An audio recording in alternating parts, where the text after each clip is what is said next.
அப்போது இதெல்லாம் எதுக்கு இப்போ சொல்கிறேன் அப்படின்னு சொன்னால், இதுதான் இந்த தேர்தல் பற்றி அவருடைய மதிப்பீடு.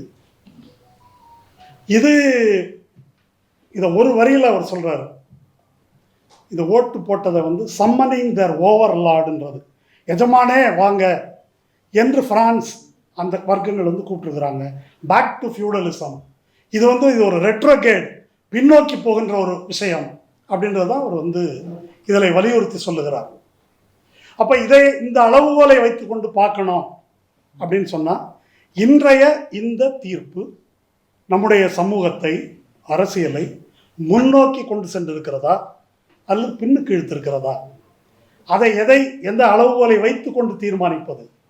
அவர் என்ன சொல்கிறாரு, டெமோக்ரஸியிலேருந்து பின்னால் போகிறோம் என்பது தான் மார்க்ஸினுடைய கவலை, மார்க்ஸினுடைய விமர்சனம். கம்யூனிஸ்ட் மேனிஃபெஸ்டோவில் அவர் என்ன அதனுடைய முக்கியமாக சொல்கிறது என்ன, இந்த நிலப்பிரபுத்துவ வர்க்கம், முடியாட்சியின் வீழ்ச்சி, நவீனத்துவம், முதலாளித்துவத்தின் எழுச்சி, இதில் கம்யூனிஸ்டுடைய ரோல் ஜனநாயக போராட்டத்தின் முன்னணி படையாக இருக்கணும், ஜனநாயக போராட்டத்தின் ஃப்ரண்ட் லைனில் இருக்கணும், அதான் கம்யூனிஸ்ட் வேலை என்பது தான் கம்யூனிஸ்ட் மேனிஃபெஸ்டோவில் அவர் சொல்கிறார்.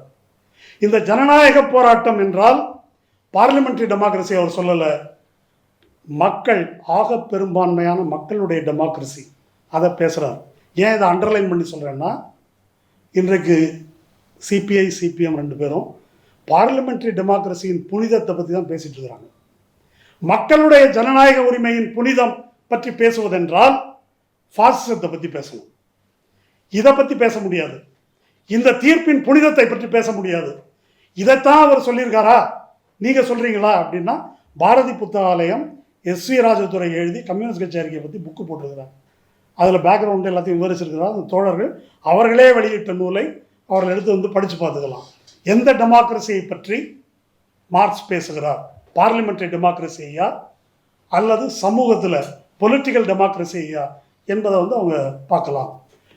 அப்போது இந்த பாசிச எதிர்ப்பு என்பதை கொச்சைப்படுத்தி, பாசிசமா பாயசமானு ஒரு கேள்வி எழுப்பி அலட்சியப்படுத்தி ஒரு தோல்விக்கு தள்ளி இருப்பது தான் இந்த தீர்ப்பினுடைய மிக கவலையூட்டுகின்ற ஒரு அம்சம்.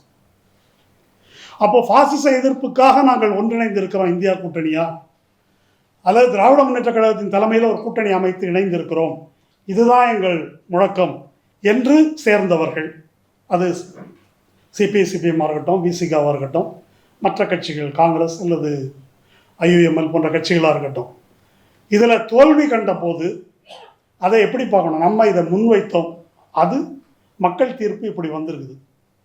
இப்போ மக்கள் தீர்ப்பை வரவேற்கிறோம்னா இந்த இடத்துல என்ன பொருள், நாங்கள் முட்டாள்கள் மக்கள் அறிவாளிகள் என்பதா, அல்லது நம்ம அரசியலை கைவிட வேண்டும், இதுதான் கரெக்டான அரசியல், இதை பின்பற்றுவோம், பாசிசம்லாம் ஒன்றும் கிடையாது, விஜயே சொல்லிட்டாரு, பாயசம்தான், அதெல்லாம் ஒன்றும் பிரச்சனை இல்லைன்னு சொல்லிட்டாரு, அப்போ அதுக்கு மாறிக்கலாமா? அப்போ இதை என்ன பார்க்க வேண்டும்? இப்போ இது பற்றிய வந்த வாத பிரதிவாதங்களில் தோழர் சண்முகம் நிறைய பேசியிருக்காரு.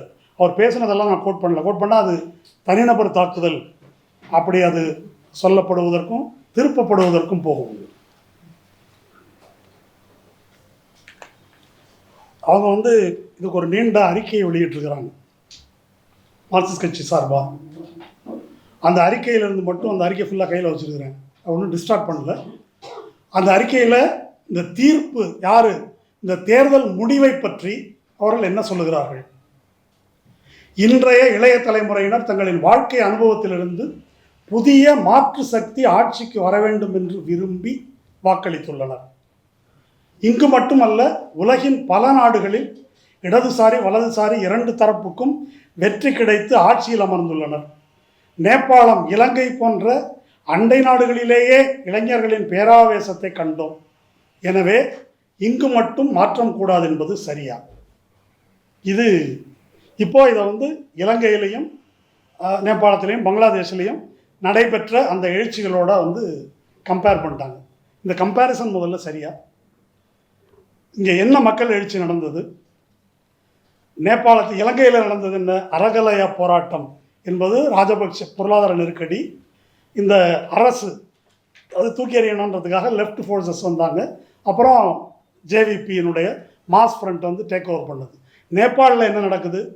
நேபாளில் அங்கே யுனைடெட் கம்யூனிஸ்ட் பார்ட்டி சிபிஐஎம்எல்லும் மாவோயிஸ்ட் பார்ட்டி இவர்கள் மாறி மாறி கூட்டணி வைத்து சந்தர்ப்பத்தில் அயோக்கியத்தனம் பண்ணி டிஸ்கிரெடிட் ஆகிட்டாங்க. எத்தனை முறை அதை படித்து பாருங்கள். அது இல்லாமல் அவர்களுடைய பிள்ளைகள் நெப்போ கிட்ஸுன்றவங்க ஆடம்பரமாக இருக்க நேபாளத்தை சேர்ந்த ஆக பெரும்பான்மையான மக்கள் அங்கே பிழைக்க வழி இல்லாமல் வெளி மாநிலங்களில் வெளிநாடுகளில் போய் வறுமையில் உழலும் போது இவங்க இப்படி இருக்கிறாங்க அப்படின்றதுலேருந்து வந்த ஒரு ஆத்திரம். இப்போ வந்திருக்கிற ரெப்ரசன்டேட்டிவ் ஒன்றும் கரெக்டான ரெப்ரசன்டேட்டிவ் இல்லை. அவர் ஒரு ரைட் விங் பர்சன். அவரை கொண்டு ஒரு கலவரம் நடக்குது, அவரை கொண்டு வந்து வைக்கிறாங்க. பங்களாதேஷில் என்ன நடக்குது? வங்கதேச விடுதலை போராட்டத்தின் போது போராடியவர்கள் தியாகிகள் என்று சொல்லப்போறவர்களுடைய பிள்ளைகளுக்கு வழங்கப்பட்ட இடஒதுக்கீடு அது அளவுக்கு அதிகமாக அவங்க சலுகை அனுபவிக்கிறாங்க என்பதனால் வேலையற்ற இளைஞர்களுக்கு ஏற்பட்ட கோபம், அதை ஒட்டி வந்த கலகம், அதிலிருந்து தூக்கி எறியப்பட்டு கடைசியில் திரும்ப இஸ்லாமிஸ்ட் ஃபோர்ஸஸ் அவங்களுடைய செல்வாக்கு அப்படின்றது வருது. இப்போது இந்த மாதிரி ஏதாவது ஒரு வேணாம் காக்ரோச் ஜனதா பார்ட்டி மாதிரியாவது ஏதாவது ஒன்று நடந்திருக்கா? என்ன இங்கே நடந்திருக்குது? எதுவுமே கிடையாது. நீங்கள் ஒரு டிஸ்கண்டென்ட்டாக அவர் டேப் பண்ணிட்டாரு அப்படின்னு சொன்னால் அதை நம்ம அடுத்த தலைப்பு இன்னொரு நாள் அதை பேசுவோம். டேப் பண்ணியிருக்கிறாரு. ஆனால் இந்த கட்சி நேர்மறையில் எதையாவது முன்வைத்ததா? ஆனால் அது அறிக்கை, அவங்களுடைய சிபிஎம் அறிக்கை என்ன சொல்லுதுன்னு பாருங்கள். சமூக வலைதளத்தை சரியாக பயன்படுத்தி மக்களை ஏமாற்றி திமுகவினர் தாவேகாவினர் வெற்றி பெற்று விட்டனர் என்ற கருத்து முன்வைக்கப்படுகிறது அப்படின்னு சொல்லிட்டு திமுக ஆட்சியின் மீது மக்களுக்கு இருந்த அதிருப்தியை சரியாக பயன்படுத்தினர். சமூக வலைதளம் மூலம் மக்கள் முன் எழுப்பப்பட்ட பிரச்சனைகள் என்ன? ஒன்றிய பாஜக அரசும் மாநில திமுக ஆட்சியும் கடைப்பிடித்த நவீன தாராளமய கொள்கைகளின் விளைவாக மக்களுக்கு ஏற்பட்ட பாதிப்புகளை அவர்கள் உணர்ந்தனர். லஞ்சம், ஊழல், சொத்து குவிப்பு, கழிவு வள கொள்ளை, பெண்கள் குழந்தைகள் மீதான கொடுமைகள் இதெல்லாம் தான் எடுத்துகிட்டு போனாங்க. இதெல்லாம் கொண்டு போய் தான் அவங்க ஜெயித்தாங்க. இது ஃபேக்சுவலாக எல்லாரும் பார்த்துட்டு இருக்கிறோமே. எத்தனை சதி கோட்பாடுகள், எத்தனை பொய்கள் அதில் பரப்பப்பட்டன. அதுக்கு எப்படி மக்கள் பலியானார்கள்? இதெல்லாம் நடக்கலை என்பதல்ல, இதெல்லாம் இஷ்யூவாக எடுத்து போராட்டம் நடத்தி மக்களை திரட்டி அப்படி தான் வந்திருக்கிறாங்களே அவங்க. அதுக்கு ஆல்டர்னேட்டிவ் சொல்லியா? அப்போ இது வன்னியரசு ஒரு பேட்டி கொடுக்குறாருங்க, அவரெல்லாம் அதெல்லாம் ஒன்றும் பண்ணலைங்க, சினிமா கவர்ச்சியில் ஜெயிச்சிட்டாருன்னு சொல்கிறாரு. யார்? மந்திரியாக இருக்கிறவர், அமைச்சராக இருந்துக்கிட்டு சொல்கிறார் அவர். சினிமா கவர்ச்சியில் தான் அவர்கள் வெற்றி பெற்றார்கள் அப்படின்னு வன்னியரசு சொல்லும்போது மார்க்சிஸ்ட் கட்சி இதை எழுதுது. இது எங்கே போய் சொல்கிறது? அப்போது இப்போ இந்த மாதிரி விஷயங்களை எப்படி ஆராய்வது என்பதை நான் சொல்லக்கூடிய அந்த நூலில் அவர் இது ஒரு குழப்பமாக வருது இந்த மாதிரி காலம். இந்த லூயி போனபார்ட் ஜெயிக்கும்போது விக்டர் ஹியூகோன்னு ஒரு மிகப்பெரிய எழுத்தாளர், அவர் ஒரு 1ஆம் நம்பர் பொறுக்கி போய களவாணி போயன்னு பிடிச்சி சாடுறாரு. சாடி என்ன ஆகுதுன்னா அவர் ஃப்ரான்ஸ்லேயே இருக்க முடியாமல் 20 வருஷ காலம் தலைமறைவாக வாழ வேண்டியிருக்குது. அந்தளவுக்கு கடுமையாக சாடுறாரு. அதை பற்றி மார்க்ஸ் என்ன சொல்கிறாருன்னா, விக்டர் ஹியூகோ கடுமையாக சாடுறாரு.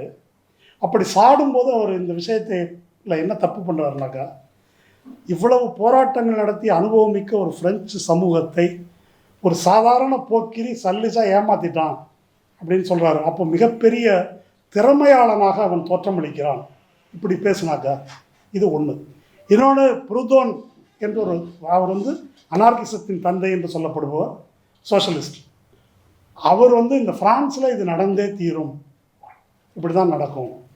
அது நம்ம சமூகம் பின்தங்கி இருக்குது, திமுகவினுடைய ஓட்டு சிறுபான்மை தான், பெரும்பான்மை என்பது அண்ணா திமுக, இந்த மாதிரி கன்சர்வேட்டிவ் எலிமெண்ட்ஸ் தான் இருக்கிறாங்க. அதனால் இப்படி வருவது ஒன்றும் ஆச்சரியம் இல்லை என்ற ஒரு நிர்ணயவாத பார்வை, இது நடந்து தான் தீரணும் அப்படின்னு. அப்படி அல்ல, இது ரெண்டும் கிடையாது. இது ரெண்டும் கிடையாதுன்னா என்ன? பிரான்சில் நடந்த கிளாஸ் ஸ்ட்ரகிள், வகுப்பு போராட்டம், அது ஏற்படுத்திய உறவு விளைவுகள், அது எப்படி ஒரு கோமாளித்தனமான நபர் அதிகாரத்துக்கு வருவதை சாத்தியமாக்கியது, அப்படி தான் நம்ம பேசணும், அதைத்தான் நான் செய்கிறேன்னு சொல்கிறார். அப்போ விஜய் வெற்றி பெற்றதை பற்றி, தாவேகா வெற்றி பெற்றதை பற்றி பேசணும் அப்படின்னு சொன்னாக்கா அந்த முறையில் தான் நாம் ஆய்வு செய்ய வேண்டும். ஒன்று, அவர்கள் யார் என்பது.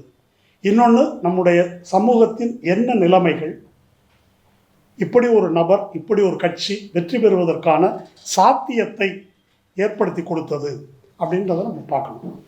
இந்த தேர்தல் பிரச்சாரத்தை பொறுத்த வரைக்கும் மார்க்சிஸ்ட் கட்சி சொன்ன மாதிரிலாம் அவங்க செய்யலை. லிட்டரலாக அவங்க செய்தது ஒரு வெறுப்பு அரசியல்.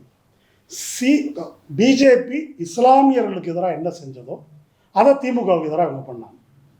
திமுக ஒரு தீய சக்தி, இஸ்லாமியர்கள் ஒரு தீய சக்தி. அதுக்கு நிறைய புனை கதைகள், ஃபேக் நியூஸு, இதை வந்து வட இந்தியா முழுவதும் பரப்பி அதை வந்து எப்படி நிலைநாட்டினார்களோ அது போல் அதே மெத்தடை தான் அவங்க வந்து கடைப்பிடித்தாங்க. ஜனநாயகம் படத்தை திமுக தடுத்துருச்சு, கரூர் சதி செந்தில் பாலாஜி பண்ண சதி, டைவர்ஸு அதுக்கு பின்னால் திமுக இருக்குது, எங்களுக்கு கூட்டத்துக்கு எங்கேயும் விடுறதில்லை, அப்புறம் பாட்டிலுக்கு 10 ரூபா, பெண்கள் பாதுகாப்பு அதுக்கு தான் காரணம், கஞ்சா இப்போ சட்டமன்றத்திலே பேசியிருக்காரு, அதை பற்றி நிறைய பேர் அரவிந்த் ஆக்ஷன்லாம் எடுத்து போட்டிருக்கிறாரு. எப்படி ட்ரக் யூஸில் இந்தியாவிலேயே கம்மியாக இருக்கிறது வந்து தமிழ்நாடு, ஆனால் இந்தியாவிலே இதுதான் அதிகமாக இருக்குது என்பது போன்ற ஒரு சித்திரத்தை சட்டமன்றத்தில் உட்காந்து பேசுகிறார். அதுக்கப்புறம் எஸ்ஐஆர் அதுவும் திமுக சதி. யார் நம்ம வாக்காளர்கள் நண்பா நண்பீஸ் ஓட்டை வந்து பிடுங்கிறதுக்காக திமுக பண்ணுற சதி, இதையும் பேசினாங்க. அப்போது இது இத்தனையும் பேசி தான் இது ஒரு ஹேட் பாலிட்டிக்ஸ். இது எந்த ஆதாரமும் இல்லாத பொய், இது பரவி இருக்குது. இது ஏன் பரவுது, ஏன் முறியடிக்க முடியல என்பது தனி ஒரு சப்ஜெக்ட், அதை இன்னைக்கு பேச முடியாது, தனியாக பேசுவோம். இதைத்தான் அவர்கள் செய்தார்கள். இன்னும் நேர்மறையில் திராவிட முன்னேற்ற கழகம் திருப்பரங்குன்றத்தில் ஒரு இஷ்யூ எடுத்து செய்த போது திருப்பரங்குன்றம் பற்றி இவர்கள் பேசவில்லை, விஜய் அதுக்காக எதுவும் செய்யலை என்பது மட்டுமல்ல, அது ஒரு நாடகம்னு சொன்னாங்க. பிஜேபியும் திமுகவும் சேர்ந்து நடத்தக்கூடிய ஒரு நாடகம். நித்தி ஆயோகில் போய் ஸ்டாலின் பங்கேற்றால் அது போய் அவங்க ஊழல் வழக்கிலேருந்து தப்பிக்கிறதுக்காக தனியாக போய் பேசிட்டு வந்தார். ஏன் அவர் போனார், சிலிண்டர் போய் வாங்கிட்டு வர வேண்டியதானே. இதெல்லாம் வந்து அவர்கள் ப்ரெசன்ட் பண்ணது. இதன் மூலம் அவர்கள் செய்தது என்ன, இதெல்லாம் தெரிஞ்சது தான், நான் விவரிக்க வேண்டியதில்லை. இதன் மூலம் செய்தது என்னன்றது தான் ரொம்ப முக்கியம். ஒரு பாசிச எதிர்ப்பு சக்தியை டிஸ்கிரெடிட் பண்ணுறாங்க, இதுதான் ரொம்ப முக்கியம். அவர்களை மலினப்படுத்துவது, இவனை நம்ப முடியாது, இவன் அவங்க கூட ரகசிய கூட்டு வச்சிருக்கிறான், நம்பாதீங்க, கான்ஸ்பிரசி தியரி. இப்போ இந்த பாசிச எதிர்ப்பு சக்தியை மலினப்படுத்துவது என்பது என்ன நடவடிக்கை என்பது தான் நான் சிபிஐ சிபிஎம் தோழர்கள்ட்ட கேட்குறேன். இதை விட பாசிச ஆதரவு நடவடிக்கை வேறு ஏதாவது இருக்குதா? நான் சொல்லலை, உங்கள் எம்பி ஜான் பிரிட்டாஸ் சொல்லியிருக்காரு. பினராயி விஜயனுக்கு கள்ள தொடர்பு இருக்குன்றீங்களே, இது வந்து பாசிச எதிர்ப்பு நடவடிக்கைக்கு துரோகம், முதுகில் குத்துறீங்க, பினராயி விஜயன் சொல்லியிருக்காரு. அந்த வேலையை விஜய் செய்தால் அது பாசிட்டிவான நடவடிக்கை, அது இளைஞர்களுடைய எழுச்சிகரமான ஒரு இதெல்லாமா வியாக்கியானம். இதுக்கு என்ன பதில்? அப்போ இது வந்து நியாயப்படுத்தவே முடியாத ஒரு நிலை. இப்போ விஜய் வந்து பாசிசத்தை எதிர்த்தார், எதிர்த்து குரல் கொடுத்தார், பேசினார், எதுவும் சொல்ல முடியாது. அப்போ அவர் ஆதரிக்கிறதுக்கு வேற என்ன செய்யறது? அவர் மதசார்பற்ற சக்தி. இப்போ இதில் ஒரு இன்ட்ரெஸ்டிங்கான விஷயம் இந்த அறிக்கையில் இருக்குது. தாவேகா அளித்த கடிதத்தில் மதசார்பின்மை கொள்கையில் எப்போதும் சமரசம் செய்து கொள்ள மாட்டோம் என்று கூறியிருக்கிறார்கள் அப்படின்னு அந்த அறிக்கையில் இருக்குது. இதில் ஒரு முக்கியமான பாயிண்ட் இருக்குது. இப்போ நமக்கு பிரச்சனை பாசிச எதிர்ப்பா மதசார்பின்மையா, ரெண்டும் வேற, 2 டிஃபரெண்ட் திங்ஸ். இது வந்து திரும்ப திரும்ப குழப்பப்படுகிறது. அதை இன்னும் ஒப்பிட்டு சொல்லணும்னா, இப்போ சிவசேனா இருக்குது. சிவசேனா ஒரு செக்யூலர் ஃபோர்ஸா? சிவசேனாவோட வரலாறு என்ன? நாங்கள் தான் மசூதி இடித்தோம்னு சொல்கிறோம் இந்த கட்சி. அந்த கட்சியை உடச்சிக்கிட்டு வெளியே போனவன் ஏன் போனான்? உத்தவ் தாக்கரே சரியில்லை, அவர் மகன் ஆதித்ய தாக்கரே சரி கிடையாது, அவங்க வந்து பால் தாக்கரே லைன்லேருந்து விலகி போயிட்டாங்க, நாங்கள் அந்த லைனில் இருக்கிறோம், அதனால தான் வெளியே போகிறோம்னு சொல்லி போனாங்க. இருந்தாலும் இன்றைக்கும் நாங்கள் கூறுகின்ற இந்துத்துவம் என்னவென்றால் தான் அவங்க சிவசேனா வந்து பேசிகிட்டு இருக்கிறாங்க. இது சிவசேனா. கேஜ்ரிவால் எடுத்துங்க, அரை சங்கி இருந்தாலும் சிஏஏ போராட்டத்தில் இருந்தாலும் என்ன செஞ்சார் அப்படின்னு தெரியும். இவன் வந்து ஜெய் ஸ்ரீராம்னா அவன் அனுமன் சாலிசா பாடுறாங்க. இதான் கேஜ்ரிவாலோட நிலைமை. ஆனால் இவங்களெல்லாம் இந்தியா கூட்டணியில் இருக்கிறாங்க. இவங்களுடைய மதசார்பின்மை கிரெடிபிலிட்டி அதை வச்சு தான் இந்தியா கூட்டணியில் வச்சுருக்கிறாங்களா? இது அப்படி எப்படி இருக்கிற சக்தின்னு தெரியாதா யாருக்கும்? ஆனால் அவங்க இதற்கு எதிராக இருக்கிறார்கள், அல்லது மோடி அவர்களை எதிர்க்கிறார், அதை எதிர்க்கணுன்ற அளவில் இருக்கிறாங்க. நீங்கள் மம்தாவை எடுத்துக்கிட்டாலும் அப்படி இப்படி உள்ள கேஸ் தான். அப்போது இந்த காரணத்தினால தான் அதை வந்து எடுத்துக்கிட்டாங்க. இப்போ இவங்களை வந்து நம்ம நாயுடுவுக்கும் ஜக்மோகன் ரெட்டிக்கும் கம்பேர் பண்ணுங்க. சிவசேனாவோட ஜக்மோகன் ரெட்டி செக்யூலராக இல்லையா? அல்லது கேஜ்ரிவாலோட நம்ம நாயுடு சந்திரபாபு நாயுடு செக்யூலராக இல்லையா? அந்த மாதிரி கம்யூனலாக அவர் ஏதாவது பேசியிருக்காரா, செஞ்சுருக்கிறாரா? இப்போ செக்யூலரிசமா இஷ்யூ, செக்யூலரிசம் அல்ல இஷ்யூ. இஷ்யூ என்பது என்ன? பாசிச எதிர்ப்பு இருக்குதா இல்லையா? அப்போது காங்கிரஸ் 2 மந்திரி பதவியும் ஒரு ராஜ்யசபா சீட்டும் வாங்குறதுக்காக, தன்னுடைய அயோக்கியத்தனத்தை நியாயப்படுத்துறதுக்காக விஜய் செக்யூலர் அப்படின்னு ஒரு உருட்டு, அந்த உருட்டுக்குள்ளேயே 2 துணை உருட்டு இருக்குது.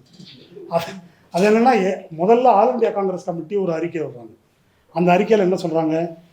என்டிஏலேருந்து எவனையும் இந்த பக்கம் சேர்த்தக்கூடாது, அப்போ தான் நாங்கள் ஆதரிப்போம். இதுதான் all India Congress committee stand Hindu பேப்பரில் வந்துருக்கு. அதை மற்றபடி எல்லாத்தையும் தமிழ்நாடு காங்கிரஸ் கமிட்டி முடிவெடுக்கும். தமிழ்நாடு காங்கிரஸ் கமிட்டி அந்த தோசையை அப்படி திருப்பி போட்டாங்க. செக்யூலர் தவிர யாரையும் உள்ளே விடக்கூடாது, அப்போ தான் நாங்கள் வந்து ஆதரவு கொடுப்போம். ஏன் அப்படின்னா, அதிமுகலேருந்து பிடுங்கினாலும் அமமுகலேருந்து பிடுங்கினாலும் அவங்களாம் செக்யூலரில் வருவாங்க. அப்போ அதை வந்து அட்ஜஸ்ட் பண்ணிக்கலாம். அப்போ அந்த மாதிரி அதை பிளேட்டை வந்து திருப்பி போட்டாங்க. அப்போ இது எதுக்கும் அவர்களிடம் எந்த விளக்கமும் கிடையாது. இந்தியா கூட்டணிக்கு தெரியும் உங்களுக்கு, இந்தியா கூட்டணியில் வந்து அந்த கூட்டத்தில் மற்ற கட்சிகள் ஆர்ஜேடியோ அல்லது அகிலேஷ் யாதவோ ஜான் பிரிட்டாஸோ என்ன மாதிரி விமர்சனங்களை வைத்தார்கள், திமுக மாதிரி வரல என்பது குறித்து. அதுக்கப்புறம் சும்மா இல்லாமல் நான் ஆற்றிய உரைன்னு சொல்லிட்டு ராகுல் காந்தி ஒன்று வெளியிட்டார். அதுதான் இருக்கிறதுலே பெரிய கேவலம். அதில் கேட்ட கேள்வி எதுக்குமே பதில் இல்லை. விஜய் உரை மாதிரி தான் அது. கேட்ட கேள்வி எதுக்குமே பதில் இல்லை. அதுக்கு பதிலாக ஒன்று சொல்லியிருந்தார், நாங்கள் காங்கிரஸ் கட்சின்றது எதிர்ப்புக்குன்னே பிறந்தவங்க, நாங்கள் வந்து பாராளுமன்றம் சட்டமன்றம் அது பார்த்தா நக்சல் வாரி புரட்சியாளர்களே பயப்படணும், அந்த மாதிரி நாங்கள் வந்து களத்தில் இருக்கிறோம். பார்லிமெண்ட்டு இன்றைக்கி இருக்குன்னு நாளைக்கு போவோம், இதெல்லாம் நம்பி நாங்கள் ஒன்றும் இல்லை அப்படின்ற ரேஞ்சில் பேசிட்டு, சரி அதெல்லாம் இருக்கட்டும், ஏன் எதிர்கட்சிகள் இப்படி விமர்சனம் சொல்லியிருக்கிறாங்க, அதுக்கு பதில் என்ன அப்படின்னா, நான் வந்து சிவபெருமான் மாதிரி. என்ன சிவபெருமான்னா, அந்த பார்க்கடலை வந்து தேவர்களும் அசுரர்களும் சேர்ந்து கடைஞ்சாங்க. இது பாகவத புராணம் விஷ்ணு புராணம் அதெல்லாம் இருக்குது. கடைஞ்சால் அதிலிருந்து அமிர்தம் வரும், அமிர்தத்தை எடுத்து சாப்பிட்டா சாகா வரம் அப்படின்றதுக்காக தான் பார்க்கடலை கடைகிறாங்க. அமிர்தம் வருது, அதை எடுத்துக்கிறாங்க. கூடவே ஆலகால விஷம் அப்படின்னு ஒன்று வருது. இந்த விஷத்தை என்ன செய்கிறது, அது எல்லாரையும் கொன்றும். அதை உடனே சிவபெருமான் வாங்கி நான் சாப்பிட்றேன்னு சொல்லிட்டு சாப்பிட்டாராம். பார்வதி தேவி அப்படியே பதறி போய் நம்ம தாலி பறி போயிருமே அப்படின்னு சொல்லி தொண்டையை பிடிச்சிட்டாங்க சிவபெருமானை. அதனால் தொண்டையில் நின்றுச்சு. அதனால தான் நீலகண்டன் அப்படின்னு அது புராண கதை. இப்போ ராகுல் காந்தி என்ன சொன்னார், நான் தான் நீலகண்டன்றது. அதாவது என்ன திட்டினாலும் நான் வந்து அதை வாங்கிக்குவேன். ஆனால் என்னுடைய கருத்து என்ன அப்படின்னா, அந்த கதையை புராண கதையை தமிழ்நாட்டில் உருட்டக்கூடாது. வந்து புராணத்தெல்லாம் அறுத்து பீராந்த இடம் இது. அப்போது தேவர்களும் அசுரர்களும் அமிர்தத்தை கடைஞ்ச பிறகு என்னாச்சுன்னா, விஷ்ணு மோகினி வேடம் பூண்டு அமிர்தத்தை திருடிட்டு ஓடிடுறாரு. அதை தேவர்களுக்கு மட்டும் கொடுத்துட்டு அசுரர்களுக்கு ஏமாந்துட்டாங்க. சுத்தமாக காலி ஏமாத்துறதுக்காக அதுலேருந்து ஐயப்பன் கதையெல்லாம் வருது, அதை விட்டுருங்க. அமிர்தத்தை எடுத்துகிட்டு ஓடிடுறாரு. அப்போது இந்த இடத்துல 2 மந்திரி சபையும் ஒரு ராஜ்யசபா சீட்டையும் வாங்கிட்டு ஓடினது யார்? அப்போ நீங்கள் தான் அது ஒரிஜினல் நீலகண்டன் ஸ்டாலின் தான். இப்போ விஷத்தை தொண்டையில் நிறுத்திக்கிட்டு ஒன்றும் பண்ண முடியாமல் ஏமாந்து போயிருக்கிற நிலை இருக்கு இல்லையா, அது இதான் வந்து கதை. அப்போது இதை மறைப்பதற்கு முதல்ல சொன்ன பாசிச எதிர்ப்பை டிஸ்கிரெடிட் பண்ணுறாரு, அதை சமாளிக்கிறாங்க. பாசிச எதிர்ப்பை விட்டுட்டு செக்யூலரிசம்ன்றாங்க. அதுக்கப்புறம் இதை மறைப்பதற்கு வேறு என்ன வழி இருக்குது அப்படின்னா, சதி கோட்பாடு, பாஜக திமுக ரகசிய கூட்டு. இது வந்து அதனால தான் நாங்கள் போகிற மாதிரி ஆயிடுச்சுன்னு மாணிக்கம் தாகூர், அப்படி யாரும் மாணிக்கம் தாகூர், பிரவீன் சக்கரவர்த்தி, இவங்கெல்லாம். இதுவும் எகைன் ஒரு புராண கதை மாதிரி தாங்க இது. அதாவது தேர்தலுக்கு முன்னாலே ஆரம்பிச்சிட்டாங்க போகிறது, திமுக போடுறதுன்றது இவங்க ஏற்கனவே எடுத்த முடிவு. அதை அமல்படுத்துறதுக்கு இது பண்ணுறாங்க. இப்போ ராமாயண கதையை எடுத்துக்கிட்டிங்கன்னா, ராமாயண ஸ்டோரி எங்கே தொடங்குது அப்படின்னா, விஷ்ணுவிட்ட போய் தேவர்கள் முறையிடுறாங்க. அப்படி ராவணன் ஒரு அரக்கன் இருக்கிறான், அவனால் வந்து முனிவர்கள் எங்களுக்கெல்லாம் பெரிய தொல்லையாக இருக்குது, அவனை முடிச்சு விடணும், நீங்கள் எதனா ஒன்று செய்யுங்க அப்படின்னா, சரி நான் தசரதனுக்கு வந்து மகனாக பிறக்கிறேன், நான் பார்த்துக்கிறேன் அப்படின்னு விஷ்ணு சொல்லிவிட்டு தசரதன் மகன் ராமனாக அவதரிக்கிறார். அப்போது ஃபேக் என்கவுண்டருக்கு இப்போ எல்லாம் ரெடி பண்ணியாச்சு, ஃபேக் என்கவுண்டருக்கான ஸ்டோரி தான் வந்து தேவைப்படுது. இது இப்படி தான், இது நான் சொல்கிற கதை இல்லை, அது புராணத்தில் இருக்கிறது. அதுக்கப்புறம் இந்த கதைகள் நிகழ்கின்றன. இதில் கூனின்னு ஒரு கேரக்டர் இருக்குது. அந்த கூனி கேரக்டர் தான் டேர்னிங் பாயிண்ட்.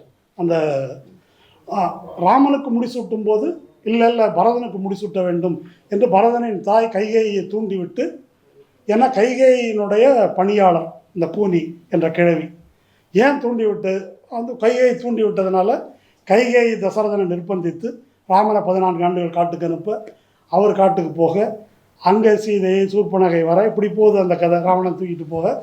அப்போ எங்கே டேர்னிங் பாயிண்ட்டு? கூனிகிட்ட டேர்னிங் பாயிண்ட். கூனிக்கு என்னடா பிரச்சனைன்னு கேட்டால், சின்ன பிள்ளையில் ராமன் விளையாடும்போது கூனியை வந்து ஒரு கல் எடுத்து அடிச்சிட்டாரு, அதனால் பழி வாங்கிறதுக்கு தான் இதுவும் அந்த கதையில் இருக்குது.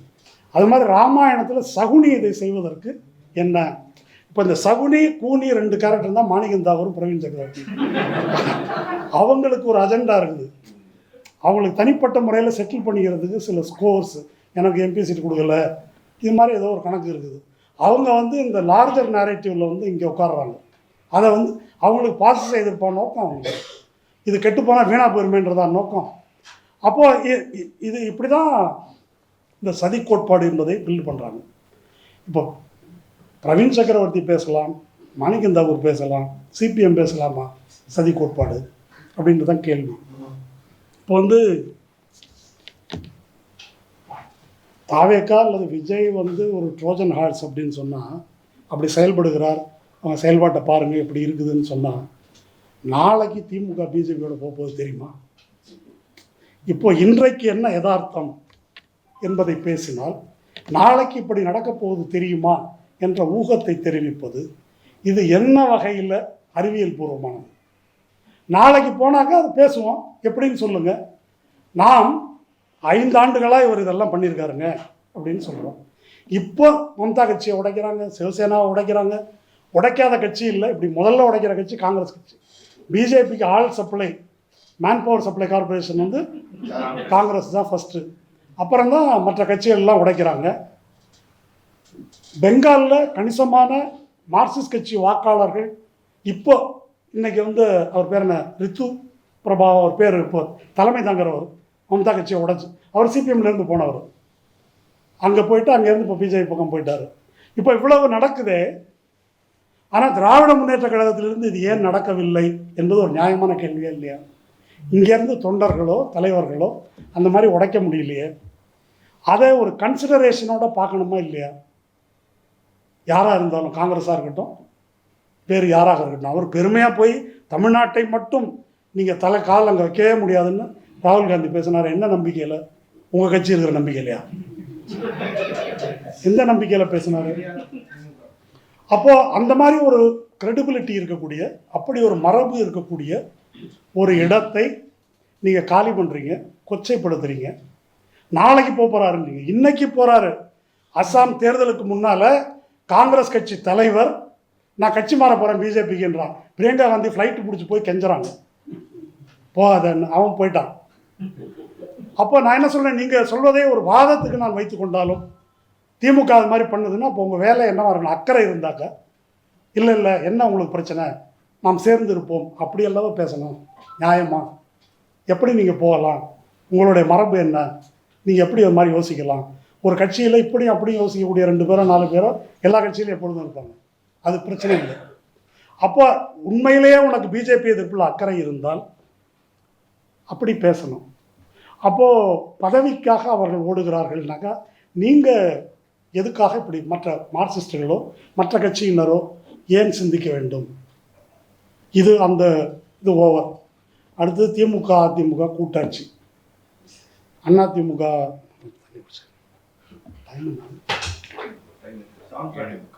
அவ்வளோதானா?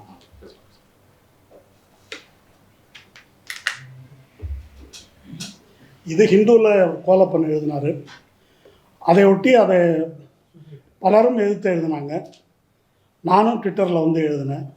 அதிமுகவை காப்பாற்றுவது நம்ம வேலை கிடையாது. இது மாதிரி ஒன்று செஞ்சால் திராவிட இயக்கமே டிஸ்கிரெடிட் ஆகும். மூணாவது என்னுடைய கருத்து என்னென்னா, விஜய் என்பது இது ஒரு சமூகத்தில் நாம் எதிர்கொள்ளுகின்ற ஒரு பிரச்சனை. அதை கொண்டு வந்து எக்ஸ்போஸ் பண்ணி தான் அதை வெளியேற்ற வேண்டுமே தவிர, குறுக்கு வழியில் நம்ம வந்து ஷார்ட்கட் எதுவும் அதை வீழ்த்துவதற்கு கிடையாது. அந்த மாதிரி முயற்சியில் ஈடுபடக்கூடாது. அதுதான் இருந்ததே தவிர, மார்க்சிஸ்ட் கட்சியோ மற்றவர்களோ திரும்ப திரும்ப எங்கே பேசுகிறாங்கன்னாக்கா, அவர் தனிப்பெரும்பான்மை பெற்ற கட்சி, அவங்கள ஆட்சிக்கு அழைப்பது தான் சரி. அப்போ அதுக்கு தான் மக்கள் தீர்ப்பு கொடுத்துருக்குறாங்க. நீங்கள் மற்றவங்க சேர்ந்து ஆட்சி அமைக்கிறது சரியில்லை. இது முழுக்க முழுக்க நான் திரும்ப சொல்கிறேன், கம்யூனிஸ்ட் மேனிஃபெஸ்டோ சொன்ன டெமோக்ராட்டிக் ஸ்பிரிட்டில் பார்லிமெண்ட்ரி டெமோக்ரஸி அதனுடைய சட்டங்களின் புனிதத்தில் அப்படியே ஊறி போய் அது வழியாக அதை வந்து விளக்குறாங்க. அப்படி பண்ணக்கூடாது. நான் ஒன்று கேட்குறேன், 2024 சிங்கிள் லார்ஜஸ்ட் பார்ட்டி யார்? BJP. BJP single largest party. அவங்க ஆட்சி அமைக்கட்டோன்னு விட்டாங்களா? இந்தியா கூட்டணி என்ன செஞ்சது? சந்திரபாபு நாயுடுலேருந்து நிதிஷ்குமார்லேருந்து போய் அட்டெம்ப்ட் எடுத்தாங்களா இல்லையா? அப்போ அந்த அட்டெம்ப்ட் தப்பு. சிபிஎம்மோட கருத்துப்படி சிங்கிள் லார்ஜஸ்ட் பார்ட்டியை அனுமதிச்சிருக்கணும். இப்படி ஒரு முயற்சி எடுக்கிறதே தப்பு. ஆனால் இங்கே சிலர் பேசியிருக்கலாம், விவாதம் நடந்திருக்கலாம். அது அவங்களே சொல்லிட்டாங்க, இல்லைங்க அது அவர் சிஎம் வேணான்னு சொல்லிட்டாரு, கைவிடப்பட்டது, அது ஒரு வதந்தி, இப்படி பலதாக பேசுகிறாங்க. ஆனால் திரும்ப திரும்ப இந்த அறிக்கையிலும் அதை கொண்டு வர்றாங்க. என்ன பர்பஸ்? அதை நீங்கள் என்ன கோணத்தில் எதிர்க்கிறீர்கள்? எகைன் அவங்க சிங்கிள் லார்ஜஸ்ட் பார்ட்டி, அதில் ஒரு புனிதம் இருக்கிறது அப்படின்ற கோணத்திலிருந்து அதை எதிர்க்கிறார்கள். அப்போ நீங்கள் சொல்லக்கூடிய அந்த நாடாளுமன்ற அரசியல் புனிதங்களை அவங்க கடைப்பிடிக்கிறாங்களா? இப்போ இதை ஒரு 2 லைனில் சொல்கிறதுனாக்கா, திமுக செய்தது ஒரு நிறைவேறாத சூழ்ச்சி, தாவேக்கா செய்து கொண்டிருப்பது நிறைவேறுகின்ற சூழ்ச்சி, நிறைவேறி வருகின்ற சூழ்ச்சி. டெய்லி நடக்குது. இப்போ இன்றைக்கி வைகோ சொல்லியிருக்காருல்ல, அந்த 2 பேரை மட்டும் ரிசைன் பண்ணிட்டு வர சொல்லுங்க, நான் நிற்க வச்சு ஜெயிக்க வைக்கிறேன். இதை விட குதிரை பேரத்துக்கு வேறு சான்று எவிடன்ஸ். வைகோ வந்து நல்லவர், உண்மையிலேயே வெளிப்படையாக பேசியிருக்காரு. என்ன அப்போ இது நடந்து கொண்டிருக்கிறது. அப்போது இந்த நம்ம புதிய தலைமுறையில் அவங்க பேட்டி கொடுக்கும்போது திரும்ப சொல்கிறாரு, அந்த 3 பேர் வந்தாங்களே, அதை பற்றி அவங்க கேள்வி கேட்குறாங்க. நீங்கள் வேறு தடுக்கலைன்னா இன்னும் 20 பேர் வந்திருப்பாங்க. அப்போ நீங்கள் என்னத்துக்காக அங்கே இருக்கிறீங்க? இப்போ அவங்களுடைய மதிப்பீடு என்ன? அவ்வளோ அயோக்கிய போயிலுங்க. இப்போ அவங்க சொல்கிறதுலேருந்து என்னன்னாக்கா, எனக்கு வந்து ஒரு இமேஜ் என்ன தோணுதுன்னா, இந்த கொடும் குற்றவாளிகளை லீடிங் செயின் போட்டு கட்டி எடுத்துகிட்டு போவாங்க. அந்த மாதிரி நாங்கள் லீடிங் செயின் போட்டு கையில் வச்சுருக்கிறோம், இல்லைன்னா அந்த பக்கம் போயிடுவாங்க என்று சொல்ல வருகிறார்களா? இது எதுக்கு? இப்போ இது இந்த 3 பேர் ராஜினாமா பண்ணது, அமமுக, இதெல்லாம் நடந்திருக்குது. இதை பற்றிலாம் இந்த அறிக்கை எதுவும் குறிப்பிடவில்லை. அதனால் இப்போ எதுக்காக அங்கே உள்ளே இருக்கிறாங்க எனக்கு உண்மையிலே புரியல. இந்த ஒரு பஞ்சரான வண்டியை ஜாக்கி வச்சுட்டு மாற்றுவாங்க இல்லையா? இப்போ வீல் மாற்றுற வரைக்கும் ஜாக்கியா? என்ன கணக்கு இது? இது என்ன பொருள்? இந்த முறையில் அவர்கள் தயவுசெய்து சிந்தித்து பாருங்கள். இந்த விமர்சனங்கள் வந்து கொஞ்சம் கஷ்டமாக இருக்கலாம். இது நான் சிபிஐ சிபிஎம்முக்காக மட்டும் சொல்லவில்லை, பிசிகாவும் இதில் அடங்கும்.